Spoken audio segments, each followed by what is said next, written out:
Hello and welcome to this public lecture series on pathways and paradigms for India's G20 presidency. Today we take a look at Russia-Ukraine war and challenges for G20. The war in Ukraine has been the most divisive issue in G20, threatening to even block the possibility of a G20 joint declaration. The ongoing conflict has ruptured global supply chains, especially that of food grains and fuels, making most parts of the developing world vulnerable and insecure. India, that raises the voice of the global south, has to navigate these challenges confronting its presidency of G20. To give us a window into all of these, I'm joined by Professor Sanjay Kumar Pandey, an eminent expert on Eurasia. Professor Sanjay Pandey is a professor and former chairperson at the Center for Russian and Central Asian Studies, School of International Studies, Jawaharlal Nehru University in New Delhi. Formerly, Professor Pandey was the director of the Russia and Central Asian Area Studies program. Professor Pandey has also been the visiting fellow for several programs and forums in the University of Cambridge. He was the international observer for the parliamentary and presidential elections in Uzbekistan for several years. Professor Pandey has been a prolific author and a regular commentator on affairs of Russia and Central Asia. Please join me in welcoming Professor Sanjay Kumar Pandey.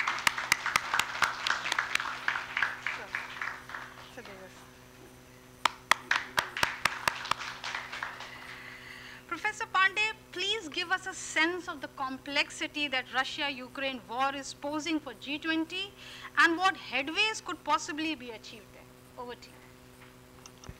Thank you very much, Dr. Samina, and thank you colleagues and students for sparing time during this hot afternoon. Talking about Ukraine conflict, Russia-Ukraine war, is difficult because these days almost everyone is an expert on this subject. I remember there was a time when I was a student 30, 40 years back, the Arab-Israel conflict used to be the conflict in the world, and it dominated international affairs for about 50 years after the end of the Second World War. Talking about international relations in last 75, 80 years since the end of Second World War, and in general, global history and especially European history in the last 200-300 years, one can talk about certain momentous events which shaped the developments in the subsequent period. One can remember the French Revolution and the Napoleonic Wars. One can talk about the unification and rise of Germany after 1870, the two great wars, and then, of course, the dissolution of the Soviet Union in 1991. In the present century, the 9/11 attacks, the subsequent war on terror, and finally, one can say that the Russia-Ukraine war is one such event which is going to shape the way world emerges out of it, and the correlation of powers, the balance of powers, and almost every aspect that we students of international relations would like to study. Well, most of the commentaries on Russia-Ukraine war talk about the NATO expansion and certain other issues which led to estrangement between Russia and Europe in general, and Russia and Ukraine in particular.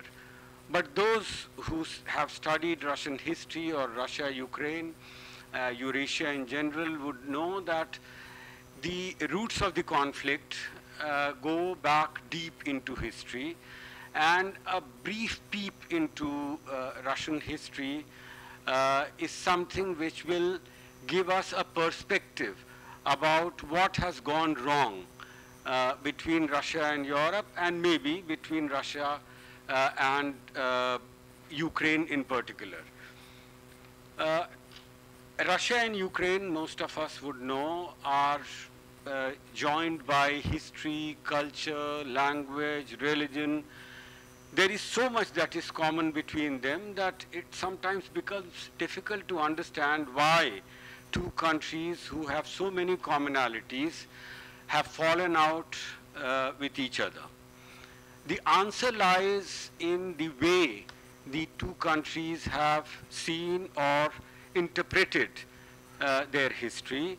And as Benedict Anderson would say, it is about imagination, imagined communities. He would say nations are imaginary constructs. Of course, there are factors of culture, language, religion, or common history that lead to this imagination, but ultimately, nations are an imagined community. They are imagined in the sense that people who would otherwise not know each other still can connect to each other based on these commonalities, and at times people are ready to die for these commonalities that bind them together.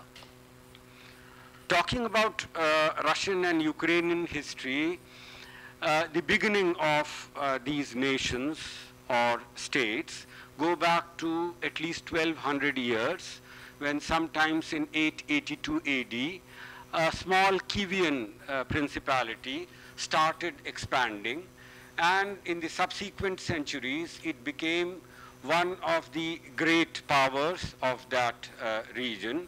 In 988 it adopted Orthodox Christianity as its official religion, and since then Russia, Ukraine, Belarus, and some other nationalities have followed this religion. In the 10th and 11th century, up to the 12th century in fact, this Kievan Rus was a very large, prosperous, and strong state. But sometimes in the middle of 13th century, 1238 to be precise, the Mongol invasion led to the conquest of the entire Eurasian landmass. You know, the Mongol Empire was the largest contiguous land empire that humanity or human history has ever seen. The Mongol rule continued for almost 240 years till 1480. And after the end of the Mongol rule, many of the Moscow princes started collecting what was called the collecting of Russian lands, and tried to create a unified statehood and monarchy around Moscow. Now, when I talked about perceptions about history and construction of history, here is what I mean by that. The Russians believe that after the end of the Mongol rule, the focal point of Eastern Slavic civilization, which includes Russia, Ukraine, Belarus, shifted from Kiev to Moscow. On the other hand, the Ukrainians believe that from then onwards, the Ukrainian history and the Russian history followed different trajectories. Parts of Ukraine came under the rule of the first Lithuanians, then Polish-Lithuanian Commonwealth. Some of it was under the Austro-Hungarian Empire, and still some other parts were under the Ottoman Empire. So therefore, Ukraine has had a very diverse historical cultural experience coming from Poland, Lithuania, Austria, Ottoman Empire, and it was much later that this entire land mass was unified under a Ukrainian state. Sometimes in the 15th century, the Cossacks, who were basically agriculturists, pastoralists, fighters, soldiers, they created a state which subsequently in the 16th century became Ukraine. But at that time, the Polish-Lithuanian Commonwealth and the Ottoman Empire were very powerful neighbors against whom the Ukrainian, the nascent fledgling Ukrainian state could not have survived. So sometimes in the middle of 17th century, the then Ukrainian leader, Bohdan Khmelnytsky, incidentally, he defeated the biggest rival to Ukraine, that was Poland, in 1648. But within 4 or 5, 6 years, he realized that he needed some protection or an ally which can protect Ukraine against the powerful neighbors. He sought, for very obvious reasons, he sought the protection of the then Russian Tsar because of commonality of religion, history, language. In fact, if we go by certain historical narratives, the Tsar was initially reluctant. He was also reluctant because he did not want to antagonize powerful neighbors like Ottoman Empire or Poland. But still, in 1654, a deal was reached, an agreement which was called Pereslav Agreement. It was reached according to which Ukraine joined the Russian, at that time it was still a kingdom, not an empire, under the Tsar. But again, this incident, this Treaty of Pereslav, 1654, has been differently interpreted by the Ukrainians and the Russians. The Russians believe that by this treaty, the Ukrainians willingly agreed to be a part of Russia, whereas the Ukrainians claim that by this treaty, the Russians are, while admitting Ukraine into the Russian fold, agreed to give significant autonomy to Ukrainians to manage their internal affairs. So the point I'm trying to make that for each of these very important historical moments, the Russians and Ukrainians have very different perceptions and constructions. In the subsequent period, in the 18th and 19th century, the period which saw the rise of imperial Russia under Peter the Great and his successors, especially Catherine the Great in the last 40 years of the 18th century, from 1761 till 1796. Under these rulers, Russia increasingly acquired more and more territory and tried to create a very centralized monarchy, which was the order of the day. 17th century was the heyday of European absolutism. In most of the European countries during 17th century, you had enlightened despots who had concentrated all powers. So the Russians were only following that path. But it also meant that much of the Ukrainian autonomy was lost, and Ukraine was willingly, unwillingly, wittingly, unwittingly, was incorporated into a centralized Russian state. In fact, the Ukrainians rebelled a few times, but that did not succeed. And the Ukrainians claimed that during this period, Ukrainian language, Ukrainian culture, way of life was neglected. And in that sense, Ukrainian identity was sought to be subsumed in the larger Russian identity. At the beginning of 20th century, the Bolshevik Revolution, 1917, and for a time, for 2 years, roughly 2 years, the Ukrainians were able to create a semi-independent statehood. But later on, after the end of civil war, Ukraine was incorporated into Russia, and in 1922 into the Soviet Union, the new federation, as a union republic. In the subsequent period, those who know Russian history would know that war, communism, new economic policy, then the launch of 5-year plans and collectivization in 1928.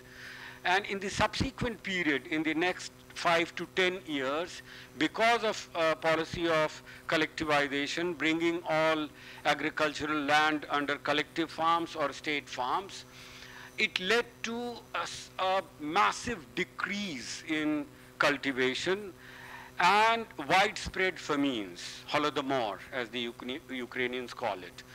Now, Ukrainians believe that Holodomor was in a way, a tactics by the Soviet leadership to punish the Ukrainians, or because Ukraine is one of the major grain producers. I'll come to that part slightly later. But Holodomor, which Russians believe was a catastrophe which the entire population of Soviet Union went through and suffered, and it was not something which only the Ukrainians, or it was not inflicted on Ukrainians alone, but the Ukrainians have their own take about Holodomor, or subsequently about the Second World War. The Second World War provided an opportunity to those among Ukrainian nationalists who were always keen to create a distinct identity and statehood for Ukraine. It provided an opportunity for many of them to become collaborators with the invading Nazi army.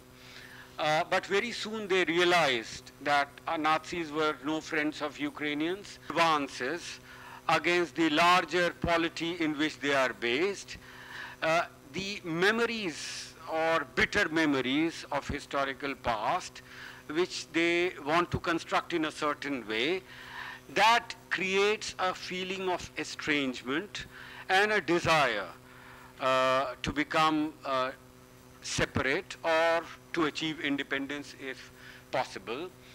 By the end of 1980s, when Gorbachev, the Soviet leader Gorbachev, initiated his perestroika and glasnost programs, and which provided significant freedom of expression, freedom of media within Soviet Union. It was during this period that many of the various nationalities who were part of Soviet Union, so there were 15 Union republics, there were 30 odd autonomous republics, 20 of whom which were there in Russia.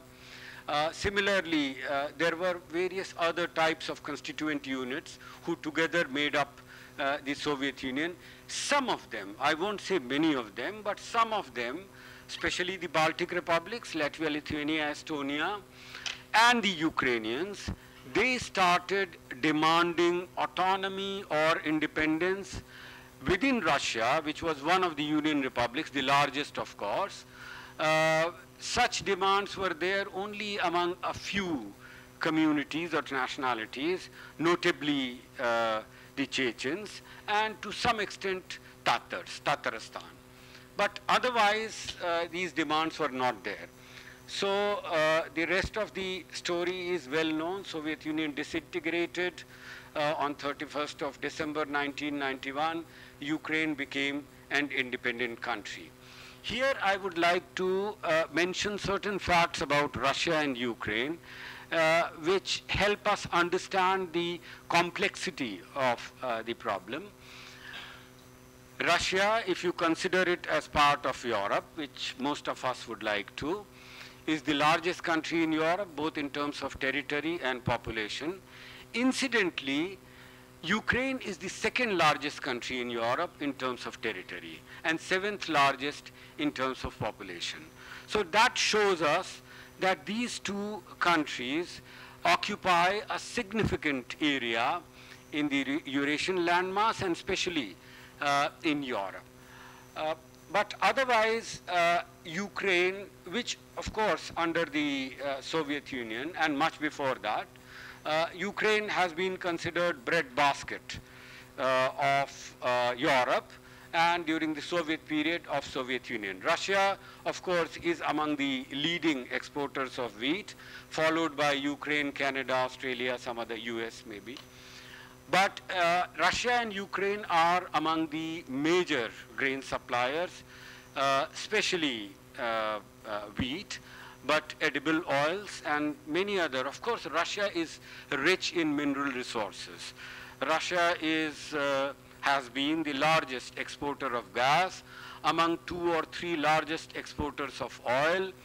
50% of Europe's gas needs were met by Russia before the war started, and 1/3 of Europe's oil needs were met by Russia. Similarly, Russia is one of the largest suppliers of uranium, a very important strategic mineral.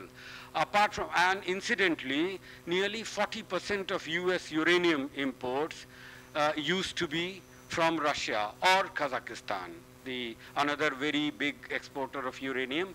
But most of the Kazakh uranium mines or facilities are under Russian control.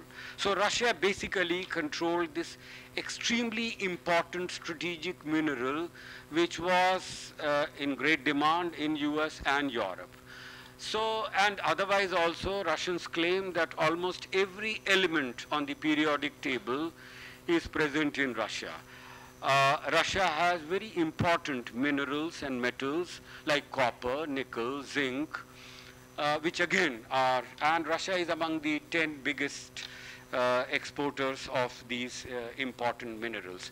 That only shows that Russia has been, apart from being the largest country in the world, a permanent member of the UN Security Council, a major nuclear power, the only power perhaps which can compete with and which can challenge US militarily, at least militarily.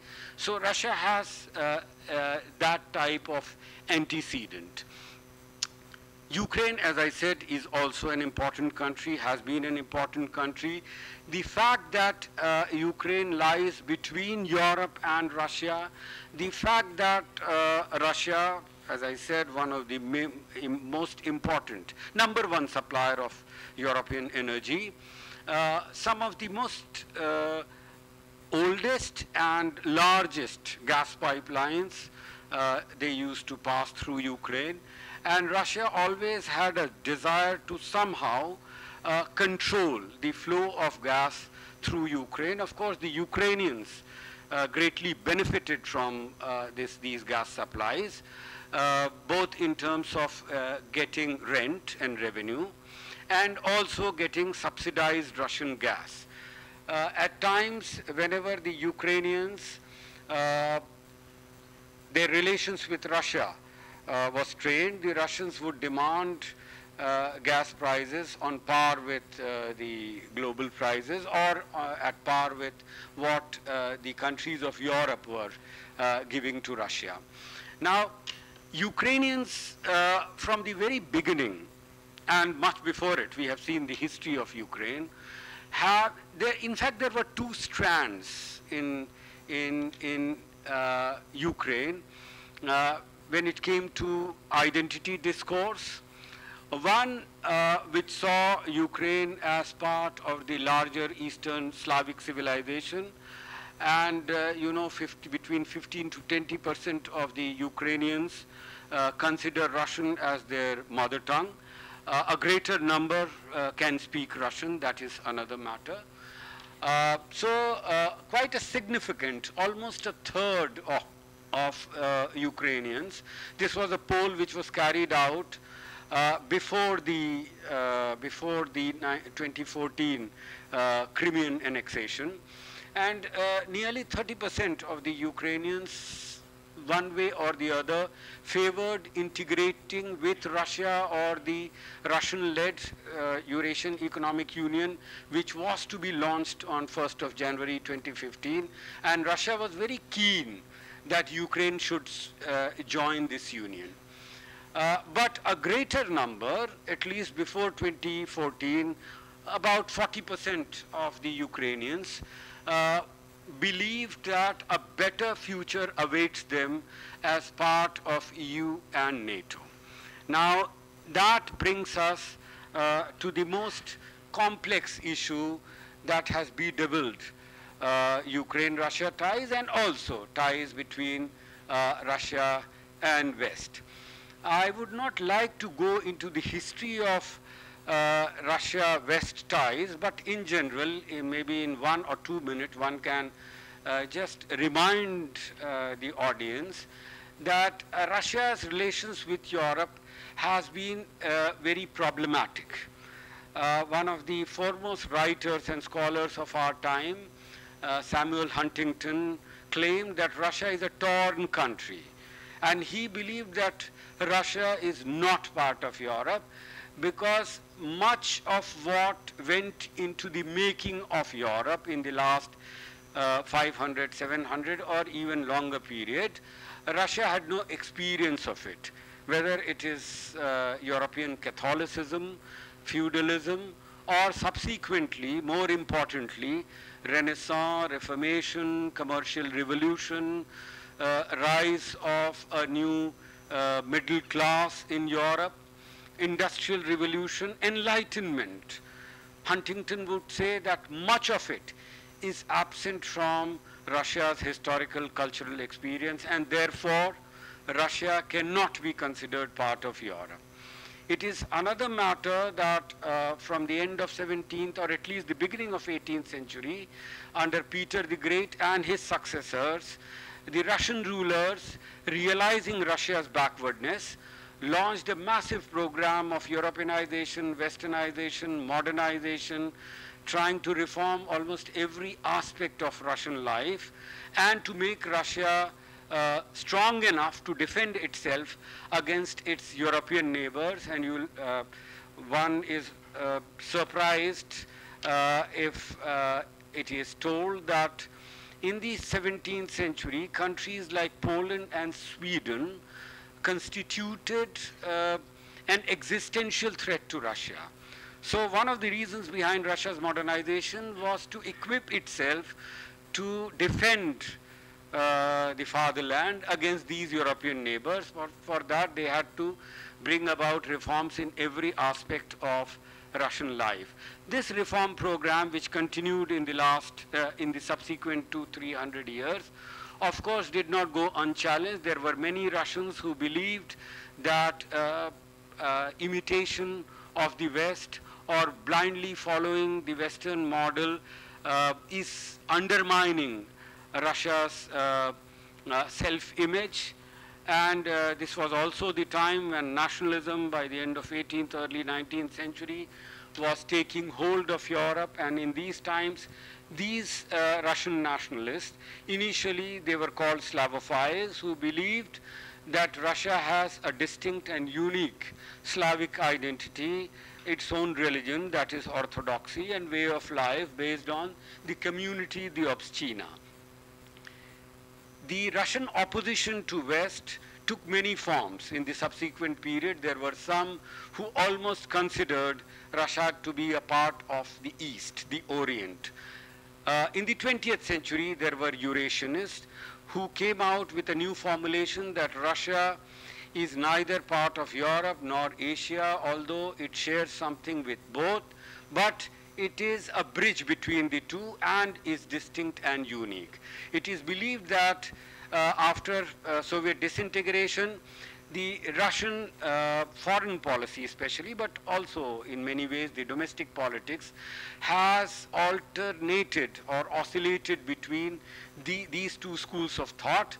The one which believed Russia to be part of West and which would like Russia to integrate with Western political economy and security architecture. The other which believed that Russia is Eurasian, is unique and distinct, and need to maintain its identity. It is believed that during the first decade of its existence, during 1990s, Russian policy makers, Yeltsin and his foreign minister Kozyrev, were more inclined towards the Atlanticist view, which wanted Russia to be part of West, the Atlantic Alliance. But in the subsequent period, the Eurasianists who want Russia to maintain its autonomy and independent identity, they are believed to have the dominant voice. I told you this only to emphasize that there is something, there are fault lines between Russia and West, which basically led to the two falling out with each other, but that was not something which was inevitable. Just after Soviet disintegration, the Russians were keen to become part of, as I said, Western political economy, to follow Western model of market capitalist economy and liberal polity. But during 1990s, because most of the Russian reforms, mainly the economic reforms, did not succeed, and the type of expectations that Russians had from the West were not fulfilled. So Russian GDP shrank by almost 50%. So did Ukrainian GDP, by the way. And the Russians faced a very severe economic situation during 1990s, which led to the delegitimization of the entire reform program that post-Soviet Russian leadership had launched. And subsequently, by the end of 1990s and early 2000s, the distance between Russia and Europe was increasing because of many actions that NATO and Europe were taking, which Russians considered as hostile. First, it was the bombardment of Serbia and Kosovo, the Kosovo issue, 1998-99, and then around the same time, in 96-97, the first proposals about NATO expansion, which started in 1999, but the first proposals were mooted sometimes in 1996-97, and that became the reason, one can say, which led to the fallout. Here I would like to quote one very important American author, in fact, the author of The Long Telegram, the one scholar which basically launched the policy of containment after the Second World War, George Kennan. Way back in February 1997, George Kennan wrote an article in which he clearly warned the American leadership and NATO that NATO's expansion would inevitably lead to a war between Russia and NATO, and not just that, he warned that the expansion will lead to hyper-nationalism in Russia and undermining of democracy and individual rights. And this was Kennan writing in 1997. Similarly, there are other realist thinkers. George Kennan, of course, was one of them. In recent times, Mersheimer. And he has his writings about the mistakes that NATO and US have committed, and he almost defends Russia. He believes that there are many others who believe that the end of Soviet Union and the end of Cold War led to a resurgence of liberal international order in which the old realist wisdom about state security, about great powers having certain special interests, and balance of power as one of the ways to maintain global peace, they were all forgotten. In the euphoria for democracy and human rights, democracy promotion, humanitarian intervention, the wisdom about this equilibrium was forgotten, and Mersheimer almost claims that if it was not so, Ukraine today would have been a unified country. Donetsk, Lugansk, Zaporizhia, the other regions which Russians as of now are controlling would have still been part of Ukraine. Of course, there were many other incidents which led to the growing difference between NATO and Russia, and between Russia and Ukraine. I will just mention a few of them. NATO expansion was one of them, of course. Democracy promotion and regime changes or color revolutions, whether it was in Georgia, Kyrgyzstan, Ukraine, Orange Revolution, 2004, 2005, again 2010. These were all seen by Russia as hostile acts, and Russia believed that NATO was trying to undermine Russia's influence in Russia's near abroad. Similarly, Iraq invasion of 2003 and many other incidents. By 2005, 6, 7, we can see that Russians were getting disillusioned with NATO, and one can remember Putin's speech at Munich Security Conference in February 2007. But a bigger provocation came in June 2008 when, during the NATO Bucharest summit, a resolution was adopted which decided to start negotiations for Ukraine and Georgia's NATO membership. And that was something like a last straw on the camel's back. And it was immediately June, this Bucharest summit was held, meeting was held, and in August, Georgia war took place. That was a clear indication that Russia was drawing red lines which NATO should not cross. Subsequently, of course, many other developments were taking place. 2004, you know, the Orange Revolution took place. Yushchenko became Ukrainian president, who was believed to be closer to Europe, wanted to integrate Europe into NATO and EU.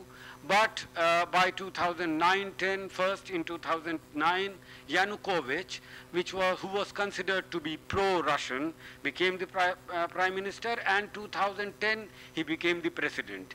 In the next 3-4 years, the Ukrainians, although they had continued with certain negotiations with EU, but finally in November 2013, suddenly Yanukovych announced that they are stopping the association agreement talks with EU, and they opened negotiations with Russia. You know, Russia in 2013, incidentally, a Russian foreign policy concept came out, and which for the first time mentioned Ukraine as one of the very important countries with whom Russia wanted to improve relations and wanted it to join the Eurasian Union. Customs Union was already there, but Eurasian Union, which was to be launched on 1st January 2015, Russia was very keen that Ukraine should join it, and now it seemed as if Yanukovych was ready for it. But that led to widespread protests, the Maidan protests in Kyiv and in other cities of Ukraine. And for 3-4 months it continued. In between, the Russians promised many more things. They promised a loan of $15 billion US dollars to Ukraine to overcome its financial problems, in the hope that this would entice the Ukrainians to become part of Eurasian Union, but nothing doing. By February 2014, Yanukovych had to flee. And then Russia now realized that Ukraine is not going to be not going to be part of Eurasian Union. And we must also remember that a very important Russian military base, Sevastopol, was in Crimea. Crimea, incidentally, was part of Russia till 1954, when on the occasion of 300th anniversary of Ukraine joining Russia, then as part of Soviet Union, gifted Crimea to Ukraine. But Sevastopol, which is in Crimea, was the headquarters of Russia's Black Sea Fleet. It was among the most important bases of Russia, and Russia could not hope to lose it. They entered into an agreement with Ukraine for continuance of that base, but after 2014, Russians feared that even that base might go. And that instigated the February invasion, if you want to call it. The Russians call it reintegration of Crimea with Russia. The subsequent 8 years, we have seen continued tension. Of course, Russian-backed separatists in Donetsk and Lugansk, the two regions which have 40–50% of Russian-speaking population and which Russia considers as Novorus. Now these separatists were demanding separation or autonomy. In 2015, the Minsk II agreement was reached, by which Ukraine agreed to provide substantial autonomy to Lugansk and Donetsk, and also regional autonomy and also linguistic and cultural rights. But in the subsequent years, it is believed the Russians blamed and the separatists in Lugansk and Donetsk claimed Ukraine was not willing to keep its part of bargain. That further alienated Russia. Of course, by the end of the second decade, that is 4 or 5 years back, just before the invasion, there were many attempts by European leaders, many of whom were not averse to engaging with Russia. Merkel, of course, the German chancellor, was one of them. Even the French president was not averse. Biden, Trump, of course, was blamed for his hobnobbing with Russia, and the Russians having, it was alleged, having helped Trump in his election bid. But even Biden, after becoming president, he had realized by then that the main challenge for America in this century is going to be in the Asia-Pacific, Indo-Pacific, China, basically. And therefore, in 1920–21, you can find serious negotiations between the Americans and the top Russian leadership. Biden met Putin sometimes in June 2021. And Biden was contemplating somehow weaning away Russia from the Chinese orbit. Russia had grown very close to China after the 2014 Crimean War, after Western sanctions were imposed on Russia. So Russia and Chinese are becoming very close.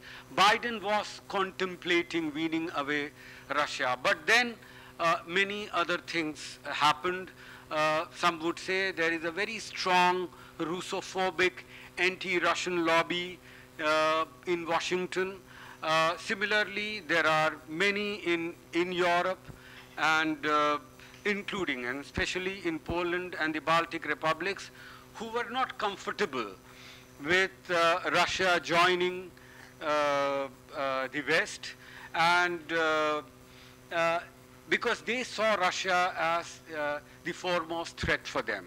Whatever might be the reason, some would say that American withdrawal from Afghanistan made it clear to Russia and to world at large the limitations of American power, and that might have induced Russia to start the war. I know it has been a long introduction about the reasons or factors that led to Russia-Ukraine war. The subsequent developments, of course, are quite well known. The stalemate that has occurred, and what have been the implications of this war for the world and for G20 is the last point that I would like to make. Well, we have seen how Russia and Ukraine have been so critical to global food security and supply chains. Additionally, Russia, as the largest energy supplier, especially to Europe, has been critical for energy security, for energy supplies, for fertilizers, for uranium, for many other minerals. And therefore, the Russo-Ukrainian war has led to a disruption of many of these supply chains, has created severe problem of food security, especially for the African countries, created serious energy crisis and deficit in Europe and rest of the world. It has created serious economic problems worldwide, recession and all. So these problems are something which it will take perhaps for the world to overcome. Coming to India and G20, well, for India, this was a very difficult situation, not just for India, but for many other countries, incidentally. And one should not forget that even though many resolutions have been passed in UN against Russia, against Russian actions or invasion of Ukraine, but a significant number of countries have either voted with Russia or at least have abstained.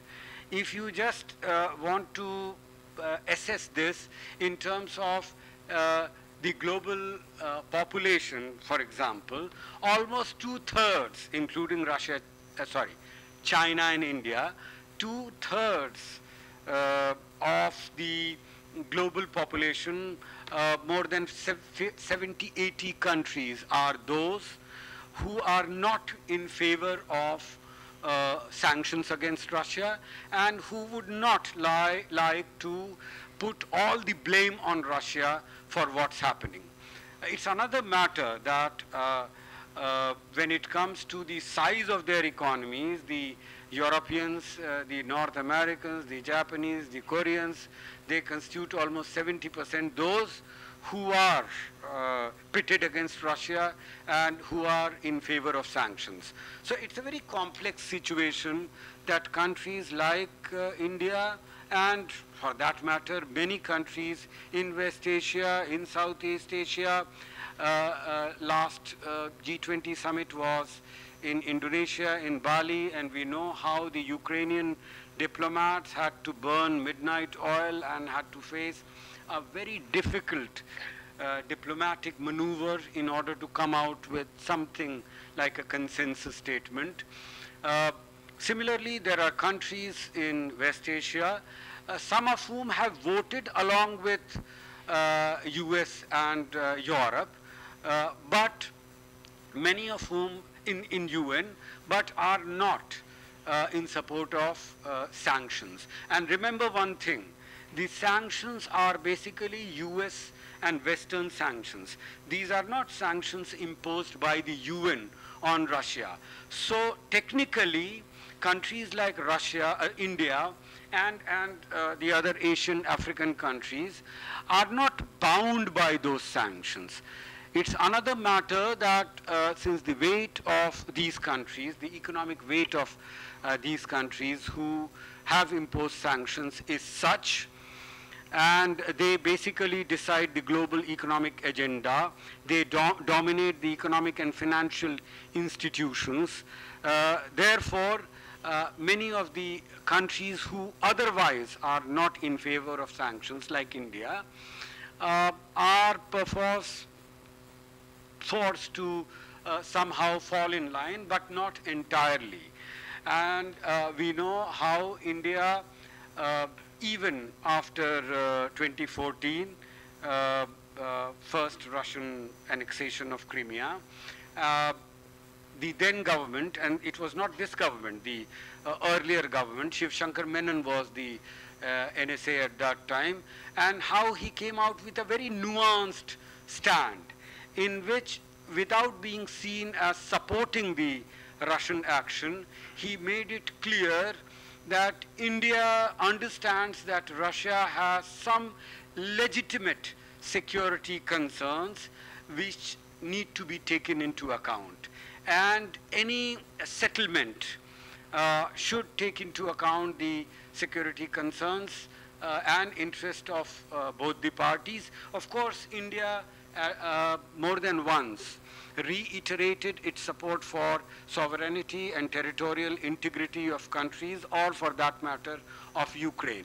But India has been trying to chart a very nuanced and very balanced course in which it doesn't support Russian actions, but at the same time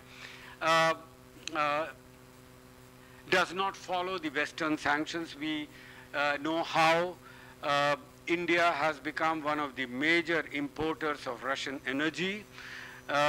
India's energy imports from Russia grew by 10 times from 1921 to 1922-23.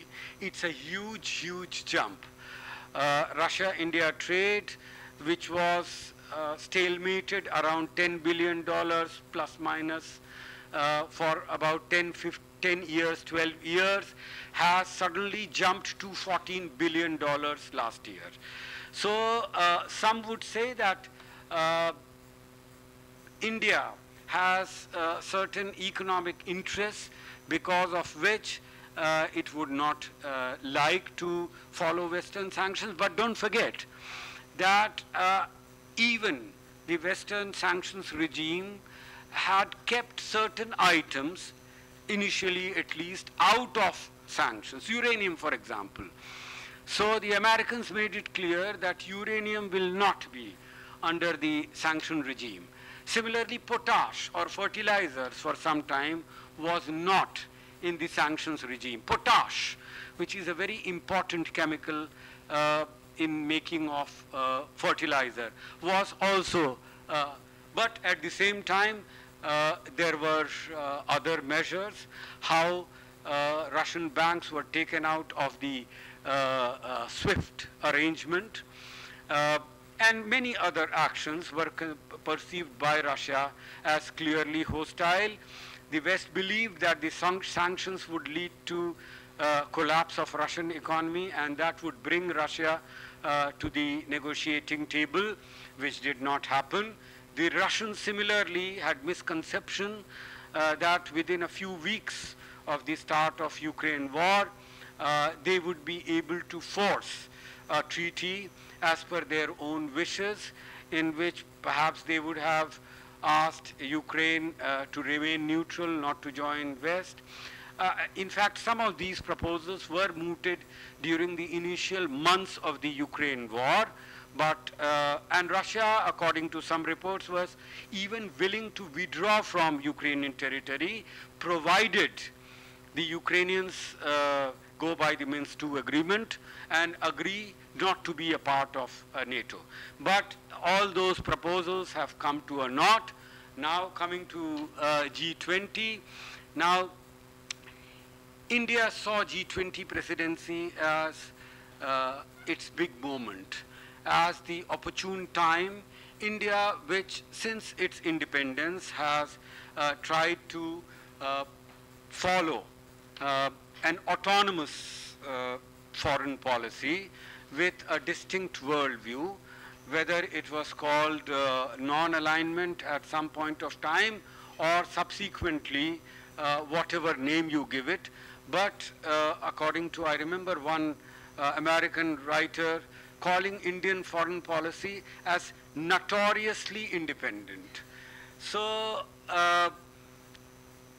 India believed that this was the time, and Ukraine war in fact showed how many of the countries in the global south, all right, they were keen to have their own say, their own worldview, their own distinct position, and they would like to take foreign policy decisions based on their own understanding of the global situation and their own national interest.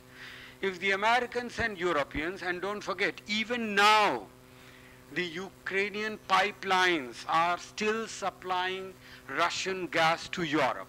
That has come down significantly, but hasn't stopped entirely. So it's a very complex situation.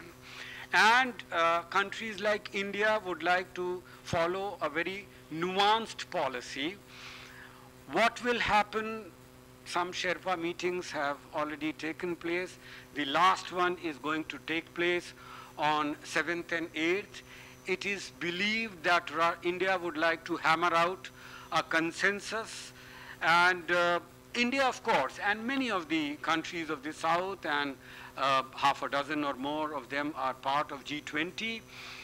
They believe that Ukraine war is not a global problem. Europe cannot force us to consider this conflict as the foremost problem that the world is facing today. It is a serious problem. It is a situation also because of the type of disruption that it has created in the global supply chain, especially energy, food security, fertilizer, and some other things. But they would like to discuss the economic fallout of the war rather than the war per se. And rather than condemning or criticizing Russia, India would like to arrive at a consensus on which all the countries, all the member states are in agreement. If Ukraine war is an issue on which they are not in agreement, Putin is not coming, Xi Jinping is not coming, then India would rather want Ukraine war to be kept on the sidelines and discuss the other more urgent issues, some of which we discussed, and of course issues relating to environment, to global warming, or some measures like admitting African Union. So these are the foremost concerns of India: the women's issue, the underdevelopment issue, the environment issue, and others which have been unleashed by the Ukraine war. We have to see how in the next 4 or 5 days Indian diplomacy is going to face a very tough task in arriving at a consensus resolution. What shape it takes, we have to wait and watch.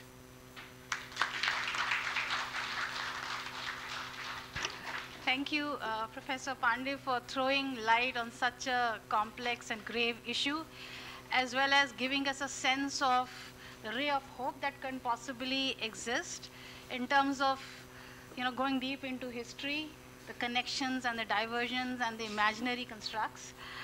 You have flagged that India is treading a very tight rope because of its interest, but can build upon the economic fallouts of the war. Can you throw some more lights? Because this is very important. Even the war is a European conflict, but the ramifications are global. And being the voice of Global South, what could be the area that they can possibly work on surrounding this conflict? Now, on energy and food supplies, for example, only yesterday, the Turkish President Erdogan was in Sochi, and he was trying to negotiate a grain deal between Russia and Ukraine. We should not forget that the earlier grain deal was also negotiated by Erdogan, by Turkey, in July 2022, and according to that, Ukraine and Russia was also, but mainly Ukraine was able to supply large quantities of grains, mainly wheat. But Russia claims and alleges that Russia did not benefit as much from the deal as Ukraine did. Russia hoped and believed that because of the deal, at least some of Russian banks dealing with grain exports, for example, will be taken out of the SWIFT list. Again, they will get that facility. Similarly, there were also issues relating to insurance of the Russian vessels which would take Russian grain. Russia was hoping that a way would be found in which some of Russia's interest would be met, but they alleged that it was not. So in the present context, Erdogan in fact appealed to Ukraine, and Erdogan believed that Ukraine need to move from its, maximalist position, hardened position, if a solution has to be worked out. I forgot to mention, coming to the solution part, I would like to quote one important writer, scholar on conflict resolution, Ira William Hartman. Hartman talks about a situation which reaches a stalemate, and he calls it mutually hurting stalemate, when both the parties realize that they cannot move beyond it, and it is in the best interest of both of them to come to some solution. He says that this stalemate can either be a plateau or a precipice from where you only fall down, or otherwise it can be a plateau where things stand still, and then perhaps that is the situation when the conflict reaches a ripeness. He talks about ripeness of the conflict situation as a necessary condition in which a solution can be found. And he also talks about one, objective situation and elements, and the role of persuasion. Persuasion is something